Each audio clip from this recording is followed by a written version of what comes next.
오늘은 특별히 새해 복 많이 받으세요라고 같이 인사했으면 좋겠습니다. 새해 복 많이 받으시기 바랍니다. 우리나라는 참 좋습니다. 신정도 있고 부정도 있고 해서 새해 복 많이 받으시라고 이렇게 두 번씩이나 인사해서 참 좋은 것 같습니다. 설, 명절, 연휴 이렇게 세상에서는 오늘 마지막 날인데 예수 믿는 우리들은 거룩한 주일에서 이렇게 주님 앞에 이렇게 가정에서 또 교회에서 예배 드리는 것이니까요. 하나님께서 우리의 중심을 보시고 참 이뻐해 주실 줄 믿습니다. 여러분, 예수 믿는 것 참으로 복되고 정말 행복한 것인 줄 믿습니다. 할렐루야. 왜 행복하겠습니까? 하나님께서 우리를 선택해 주셔서 예수의 피로 구원해 주시고 영원한 생명을 허락해 주셨을 뿐만 아니라 우리와 동행하시며 우리를 날마다 복된 길로 인도해 주시는 것이니까요. 예수 믿는 사람이요 참으로 행복한 사람인 줄 믿습니다. 그래서 우리 잘 아는 모세도 이스라엘 백성들에게 너희는 행복한 사람이로다 라고 이렇게 말씀하고 있는 것을 볼 수 있습니다. 그러니까 모세가 이제 가나안 땅에 들어가 살게 될 이스라엘 백성들에게 자신은 가지 못하지만 이제 가나안 땅에 살게 될 이스라엘 백성들을 향해서 마지막 유언과도 같은 말씀을 이렇게 했는데 신명기서 말씀인데요. 신명기서 마지막 단락쯤 돼서 신명기서 30 몇 장이에요? 33장 29절에 보면 이렇게 모세가 이야기하거든요. 한번 큰 소리로 한번 합독해 보겠습니다. 시작. 이스라엘이여 너는 행복한 사람이로다. 여호와의 구원을 너같이 얻을 백성이 누구냐?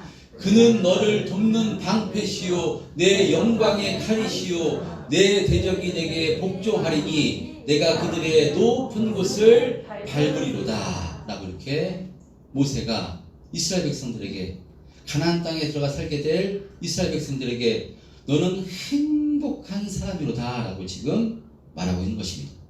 무엇 때문이겠습니까? 이스라엘 백성들을 하나님께서 선택해 주시고 그들을 애굽에서 구원해 주시는데 그것을 방해하는 애굽의 바로에게 애굽 땅에 10가지 재앙을 내리시고 또 하나님께서 홍해 바다를 가르시고요. 또 광야에서 또 하늘에서 만나를 내리시고 또 그 하나님께서 반석에서 불을 내시고 불기둥과 구름기둥으로 지금까지 인도해 주셨는데 엄청난 권능과 표적을 행해 주셨는데 하나님께서 이제 약속한 가나안 땅에 들어가 살게 될 때도 이러한 권능과 표적으로 이스라엘 백성들을 세밀하게 눈동자처럼 지켜 보호해 주실 것을 모세는 확실하게 알기 때문에요. 모세가 이스라엘 백성들에게 너는 행복한 사람이로다 라고 이렇게 말씀하고 있는 것입니다. 누구에게 하시는 말씀이겠습니까? 저와 여러분들에게 하시는 말씀인 줄 믿습니다. 우리가 행복한 사람들입니다. 이스라엘 백성들을 구원해 주시기 위해서는요, 그 권능과 표적을 엄청난 표적을 행했지만 우리를 구원해 주시기 위해서는 예수님께서 하나님께서 모든 것을 거시고 모든 것을 다 주신 것입니다. 독생자 예수 그리스도를 십자가에 피 흘려 죽이시기까지 우리를 구원해 주시고요. 이제 성령을 보내셔서 우리가 영원토록 동행해 주시며 천국 가는 그날까지 우리와 함께 해주시고 지켜 보호해 주시는 것이니까요. 우리가 이것을 성령으로 깨닫는 사람은 참 예수 믿는 것이 복이구나. 정말 행복한 사람이구나. 그래서 하나님을 향한 그 사랑에 감격해서 감사와 찬송을 우리가 올려드리게 되는 줄 믿습니다. 그래서 지난 말씀에 이 하나님의 사랑에서 그 어떤 것도 끊을 수 없다고 이렇게 이 사도 바울은 이 로마에 있는 성도들에게 말씀하고 있는 것을 우리가 봤습니다. 그러니까 하나님이 우리를 위하시는데 누가 우리를 대적하리요? 하나님이 우리를 의롭다 하신 이는 하나님이신데 누가 우리를 정죄하리요? 그러므로 우리를 사랑하시는 하나님의 사랑에서 그 어떤 것도 끊을 수 없다고 성경은 말씀합니다. 로마서 8장에 누가 우리를 그리스도의 사랑에서 끊으리요? 환난이나 공고나 박해나 기근이나 적신이나 위험이나 칼이랴. 그러나 이 모든 일에 우리를 사랑하시는 이로 말미암아 우리가 넉넉히 이기느니라 라고 말씀합니다. 할렐루야. 여러분, 그래서 우리가 성령으로 이 하나님의 사랑을 깨닫게 될 때요, 우리가 지금 참 어려운 상황 가운데 살아가고 있습니다. 이 코로나 상황 가운데, 길어지는 코로나 상황 가운데 살아가는데 우리 성도님들 중에서도 경제적으로도 너무나 이렇게 또 어려움을 당하시는 성도님들도 계시고요. 여러 가지 또 우리 인생길 자체가 참 힘든 인생길인데, 이런 상황 가운데서 우리가 낭망하며 실망하며 좌절하는 것이 아니라 우리를 사랑하시는 그 엄청난 사랑을 힘입을 때 그 상황을 우리가 견디게 되고요. 하나님을 의지할 때 하나님께서 은혜와 힘을 공급해 주심으로 우리가 넉넉히 세상을 이겨나가게 되는 줄 믿습니다. 우리 참된 평안교회 성도님들이 이 하나님의 사랑으로 날마다 충만하셔서 우리가 믿음으로 감사하며 찬송하며 믿음의 길 힘있게 걸어가시는 우리 참된 평안교회 성도님들 다 되시기를 주님의 이름으로 축원드립니다. 자, 그래서요, 이와 같이 하나님의 선택을 받아 하나님의 자녀가 되는 것이 그 최고의 축복이기 때문에 예수님께서는 지난 말씀에 보면 당신에게 앞으로 몰려든 무리들에게 무엇을 말씀하는가 하면요, 내가 바로 하늘에서 내려온 살아있는 떡이다 라고 이렇게 나를 먹으라, 그러니까 나는 생명의 떡이니 나를 먹으라고 이렇게 말씀을 합니다. 우리 지난 말씀 한번 48절에서부터 51절 한번 그런 의미로 또 보겠습니다. 48절에서부터 51절 시작. 내가 곧 생명의 떡이라. 너희 조상들은 광야에서 만나를 먹었어도 죽었거니와 이는 하늘에서 내려오는 떡이니 사람으로 하여금 먹고 죽지 아니하게 하는 것이라. 나는 하늘에서 내려온 살아있는 떡이니 사람이 이 떡을 먹으면 영생하리라. 내가 줄 떡은 곧 세상의 생명을 위한 내 살이니라 하시니라. 예수님께서 당신 앞으로 나온 유대인 무리들에게 나는 하늘에서 내려온 생명의 떡이라고 말씀하시면서 나를 먹으면 영생하리라고 이렇게 말씀합니다. 자, 그러니까 우리가 앞에 살펴봤듯이요, 이것은 비유의 말씀으로서 바로 내가 하나님께서 이 땅에 보내신 메시아니까 바로 내 앞에 나와서 나를 믿으면 영생을 얻게 될 것이라고 이렇게 예수님께서 비유로 상징적으로 말씀하신 것입니다. 그래서 예수님께서는 당신이 하늘에서 내려온 살아있는 떡, 구세주, 메시아 되심을 가르쳐 주시기 위해서 어떤 표적을 행하신가 하면요, 오병이어의 표적을 행하십니다. 하나님만이 하실 수 있는 것, 사람으로는 도무지 할 수 없는 오병이어의 표적을 행해 주심으로 이 표적을 통해서 내가 바로 구세주다, 내가 바로 메시아다, 이것을 드러내신 것인데, 이 표적을 보고도 유대인 무리들은 예수님이 구세주 되심을 확신하지 못하고요, 예수님께서 하늘에서 내려온 살아있는 떡이라고 하니까 수근수근거립니다. 이들은 도무지 예수님이 하늘에서 내려왔다는 것을 믿을 수가 없는 것입니다. 내가 저 예수 잘 아는데 저 요셉의 아들 아니냐, 마리아의 아들 아니냐, 아니 마리아의 태에서 자신이 태어났으면서 무슨 자기가 하늘에서 내려왔다고 하는 것이냐, 정신 나갔구나. 그들의 생각으로는요, 도무지 예수님이 하신 말씀을 이해할 수가 없었어. 예수님을 정신 나간 사람으로 생각해서 수근수근 거립니다. 그럴 때 예수님께서 어떤 말씀을 하셨는가 하면요, 6장 44절에 보면요, 이와 같은 말씀을 하셨는데요, 6장 44절 시작. 나를 보내신 아버지께서 이끌지 아니하시면 아무도 내게 올 수 없으니 오는 그를 내가 마지막 날에 다시 살리리라. 그래서 지난 말씀, 이 말씀을 근거로요, 우리 장로교에서 그 근거가 되는 예정론의 근거가 되는 말씀이 44절 말씀이라고 한번 띄워주세요. 다시요. 44절 말씀이라고 이렇게 했는데요. 나를 보내신 아버지께서 이끌지 아니하시면 아무도 내게 올 수 없다라고 이렇게 말씀합니다.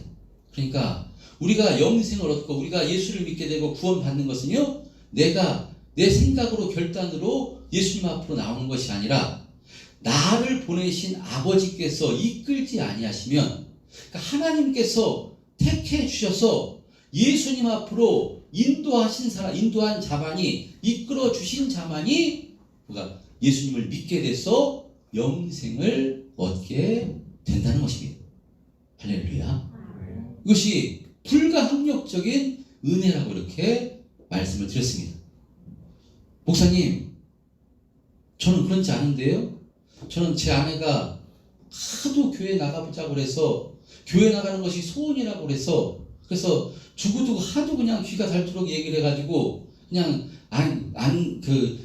가지 않다가, 그래 소원이라고 하니까 한번 가주자 해서 그냥 내가 결심해서 교회 나와서 하다 보니까 예수를 믿게 되고 지금 신앙생활 하는 것인데요 라고 이렇게 생각되실 수 있지만, 여러분 그렇지 않습니다. 이것이 내가 결심해서 결단해서 결정해서 주님 앞에 나와서 교회에 나와서 우리가 예수 믿게 된 것이 아니라요, 나를 보내신 아버지께서 이끌지 아니하시면 아무도 예수님 앞으로 나올 수 없다고 했으니까요, 이것은 전부 다 하나님의 시나리오, 하나님의 계획된 계획에 따라서, 그래서 우리가 그 불가항력적인 은혜를 입어서 우리가 예수를 믿게 된 것입니다.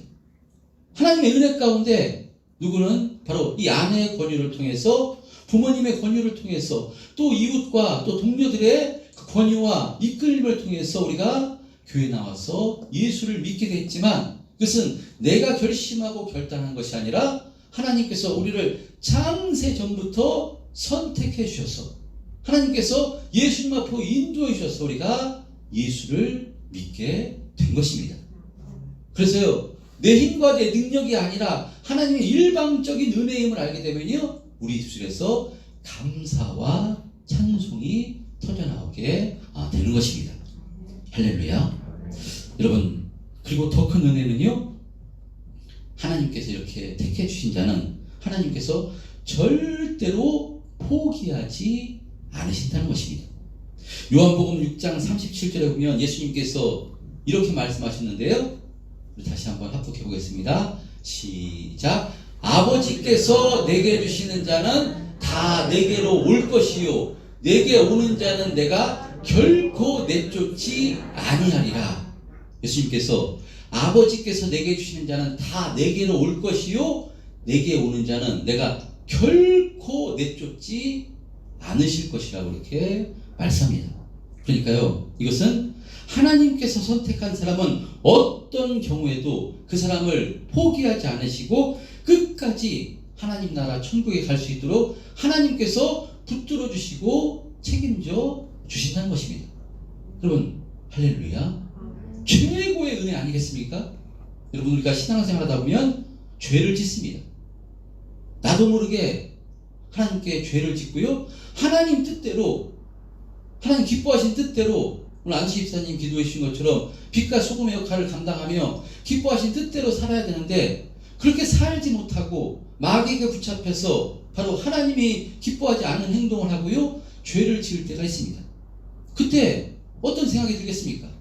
죄의 값은 사망이고, 성경에 예수님께서 나더러 주여 주여 하는 자마다 천국에 간 것이 아니라 내 뜻대로 행하는 자라야 천국에 가게 될 것이라고 했는데, 죄를 지었을 때 어떤 생각이 든다면요, 그 말씀에 따라 우리가 내가 정말 이렇게 하나님 앞에 죄를 짓고 이렇게 범죄했는데 이렇게 살면 과연 내가 구원받을 수 있을까?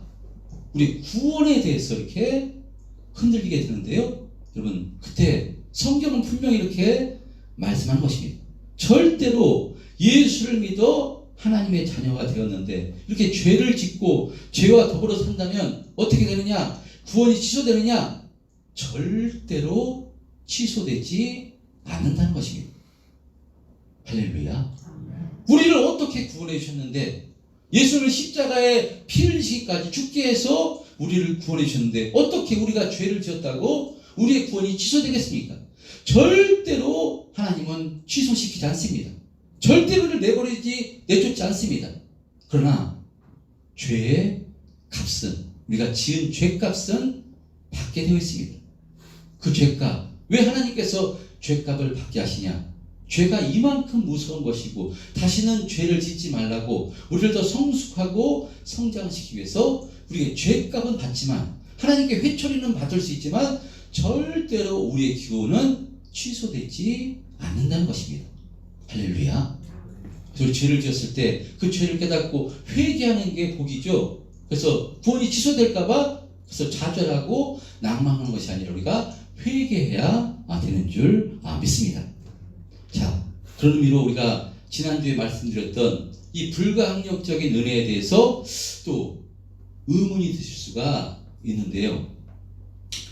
목사님, 우리의 구원이 전부터 하나님의 선택이요 하나님의 인도하심이라면 신앙생활 하다가 세상의 유혹을 받아 교회를 떠나고 세상으로 돌아간 사람들은 과연 어떻게 되는 것입니까? 라는 이렇게 우리가 의문이 들 수 있습니다. 신앙생활 잘 하시다가 갑자기 교회를 떠나고 세상으로 돌아가신 분, 세상으로 돌아간 분 과연 어떻게 되느냐? 하나님께 택하신 사람은 전부 다 구원받는다고 했는데 이런 사람은 어떻게 되느냐? 이 사람이 하나님께 선택받은 사람이 확실하다면요, 그 사람이 5년이 됐건 10년이 됐건 그 이상이 되더라도요, 반드시 하나님께서 그 사람을 다시 하나님 앞으로 되돌아오게 하십니다. 할렐루야. 그래서 예수를 믿다가 세상으로 돌아가서 세상과 더불어 살고 있는데, 그러면 어떻게 하시냐면 하나님께서 계속해서 경고를 하십니다. 돌아오라고 경고를 하십니다. 그래서 경고가 안 먹힐 때는요, 하나님께서 나중에 비상수단까지 이렇게 쓰십니다. 우리가 아브라함에 대해서 잘 알고 있습니다. 아브라함은요, 하나님께 선택받아서 하나님이 지시한 그 땅으로 가야 되는 사람입니다. 근데 가다가 어디서 멈추는가 하면요, 바로 이 하란이라는 지방에서 멈추는데, 누구 때문에 멈추게 되는가 하면 아버지 데라 때문에 멈추게 됩니다. 성경에 보면 어떻게 하시는가 하면요, 아버지 데라를 하나님께서 데려가시는 것을 볼 수 있습니다. 그러니까 하나님께서 그 받은 사람을 구원하시기 위해서 때로는요, 우리가 상상하기도 싫은 하나님께서 비상수단을 쓰실 때가 있다는 것입니다. 어떤 사람의 육체를 꺾어서라도 하나님께서 선택한 사람을 다시 하나님 앞으로 돌아오게 하는 그런 비상수단까지 쓰시게 하시는 것이니까, 여러분, 복이 무엇이겠습니까? 만약에 우리가 하나님 앞에 죄를 짓고 또 우리가 세상에 살다가 세상으로 나간 사람이 복이 무엇이겠습니까? 빨리 하나님께서 경고하실 때, 자그마한 경고를 하실 때 그 경고를 받아들여서 하나님 앞에 나오는 사람이 복인 것입니다. 할렐루야.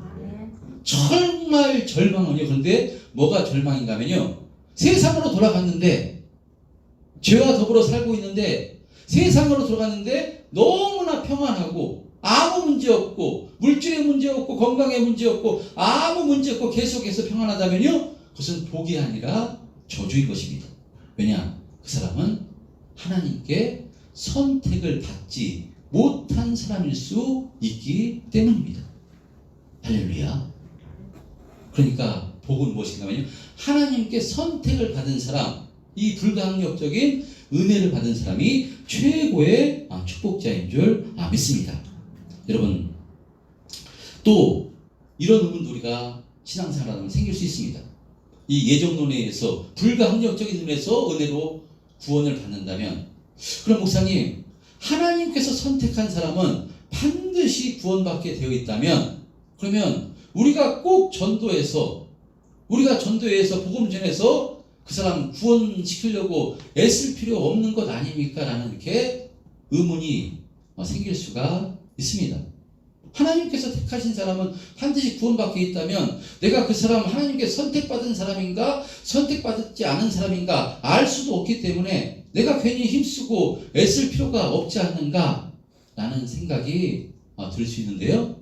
성경은 뭐라고 말씀하는가 하면요, 하나님께서 전도에 미련한 것으로 우리를 구원하시기를 기뻐하신다고 이렇게 성경은 말씀합니다.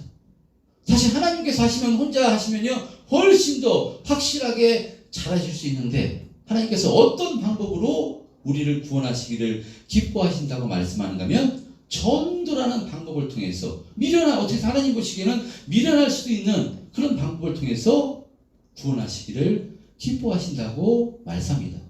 왜 전도가 통해서 구원하시기를 기뻐하시느냐? 그것은요, 전도하는 사람을 축복해 주시기 위해서.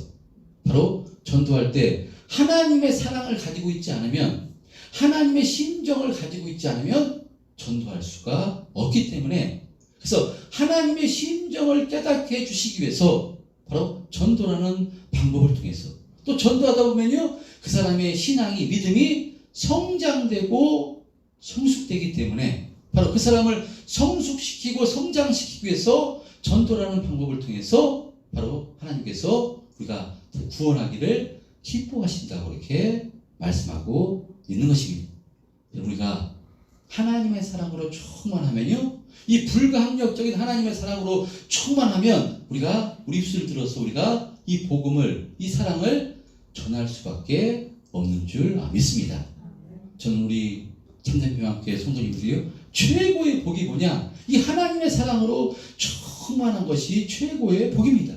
세상을 이길 믿음도요, 이 하나님의 사랑으로 충만할 때 세상을 이길 수 있는 것이니, 이 하나님의 사랑으로 충만해서 내가 먼저 평안을 누리고요, 이 평안을 우리가 사랑하는 가족들에게, 이웃들에게, 아직 이것을 알지 못하는 이웃들에게 날마다 전하면서 사시는 그런 능력 있는 삶을 사시는 우리 참된 평안교회 성도님들 다 되셨으면 좋겠습니다. 자, 이와 같이 예수 믿는 것은요 정말로 행복한 것입니다. 정말 능력 있는 삶, 예수 믿는 사람입니다. 그러면 우리가 하나님으로부터 이 엄청난 사랑, 이 성령을 통해서 이것을 깨달을 때 우리가 날마다 감사의 찬송, 하나님께 영광의 찬송을 올려드리게 되는 줄 믿습니다. 자, 그런데 오늘 본문에 보면요, 이 오병이의 표적을 경험한 이 유대인들은 바로 예수님이 그 메시아 되심을 이 표적을 통해서 보여주셨는데, 수근수근 거리는 데서 더 나가서 어떻게 하는가 하면요, 바로 다투기까지 합니다. 오늘 본문에 보면 이 사람이 어찌 자기 살을 우리에게 주어 먹겠느냐라며 다투기까지 하는 것을 볼 수 있습니다.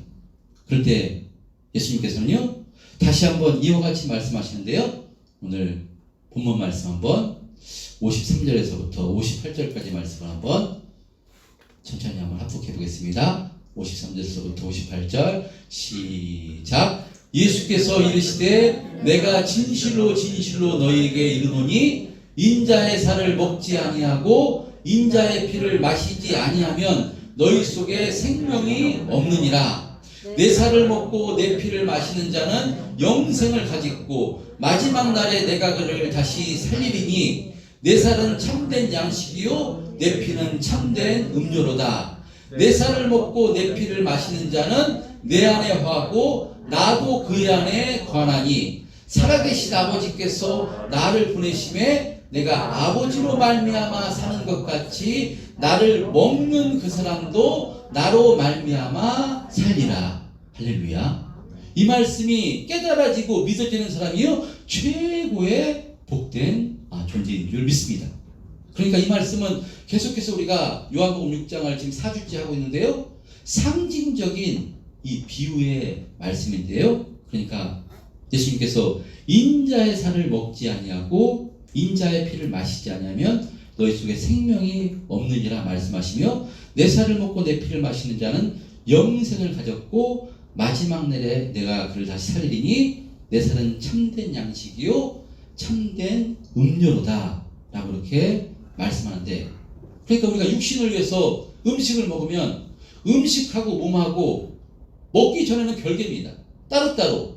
근데 음식이 우리 몸 안에 들어오면 어떻게 되는가 하면요, 그 음식이 흡수돼서 그것이 살이 되고 영양분이 되고 되듯이 하나가 됩니다.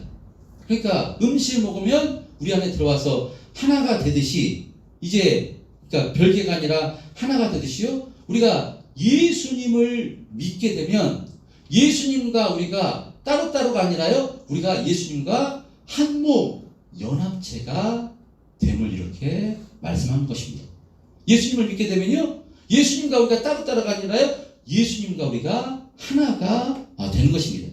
신비한 연합이 이루어짐을 말씀하는 것인데 그래서 56절 57절에 보면 내 살을 먹고 내 피를 마시는 자는 내 안에 거하고 나도 그의 안에 거하나니 살아계신 아버지께서 나를 보내심에 내가 아버지로 말미암아 사는 것 같이 나를 먹는 그 사람도 나로 말미암아 살 것이다 라고 이렇게 말씀합니다. 그러니까 예수님을 믿게 되면요. 먹는 것은 예수님을 믿는 것이니까 예수님을 믿게 되면 예수님과 우리가 연합된 존재가 된 것이었어요. 이제 누구 힘으로 사는 것인가 하면요. 내 힘으로 사는 존재가 아니라 예수님 주신 은혜로 살게 되는 것이고 그러니까 사는 목적도 예수님 때문에 살게 되는 것입니다. 할렐루야. 그래서 갈라디아서 2장 20절에는요. 좀 더 해석하기 좋게 이렇게 말씀합니다. 내가 그리스도와 함께 십자가에 못 박혔나니 그러니 내가 그리스도와 함께 십자가에 못 박혔나니 그런즉 이제는 내가 사는 것이 아니요 오직 내 안에 그리스도께서 사시는 것이라. 이제 내가 육체 가운데 사는 것은 나를 사랑하사 나를 위하여 자기 자신을 버리신 하나님의 아들을 믿는 믿음 안에서 사는 것이라 라고 말씀합니다. 할렐루야. 예수를 믿게 되면요 내가 사는 것이 아닙니다. 이제 예수님과 우리와 한 연합체가 된 것입니다. 우리가 그 음식을 먹게 되면 음식이 들어와서 우리와 하나가 되듯이 예수를 믿게 되면요 이제 예수님과 우리가 하나가 돼서 이제 예수님 주시는 힘으로 우리가 살아가는 존재가 예수 믿는 사람입니다. 할렐루야. 무엇 때문에? 사는 목적도요 예수님 때문에 사는 것입니다. 예수님 기뻐하시는 뜻대로 살게 되는 존재가 바로 예수 믿는 사람입니다. 그래서 우리 힘으로 살지 않아도 되기 때문에 예수 믿는 것이 얼마나 복인지 모릅니다. 내 힘과 내 능력으로 살면 넘어지고 쓰러집니다. 지금 우리가 이 코로나 시대 가운데 우리 인생길 가운데 아마 우리 성도님들도 여러 가지 어려운 문제가 많이 있으실 것입니다. 근데 내 힘과 내 능력으로는요 한계가 있는 것입니다. 내 믿음으로는 안 되는 것입니다.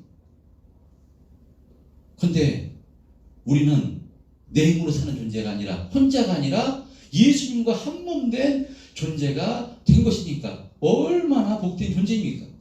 그래서 올 한해 표어도 제가 그래서 내 믿음이 아니라 주의 믿음으로 우리는 혼자가 아니라 내 안에서 우리 안에서 주님께서 함께 하시기 때문에 내 믿음이 아니라 주님 주신 은혜로 주님 주시는 믿음으로 살아갈 때 우리가 이기고 승리하는 삶을 살 수 있기 때문에 달마다 우리와 동행하시고 우리와 함께 하시는 이 성령님 예수님의 영 성령님을 의지해서 우리가 살아가기 힘쓸 때 정말 이 흔들리는 세상 가운데서도요 우리가 감사하며 평안 누리고 찬송하는 삶을 살게 되는 줄 믿습니다.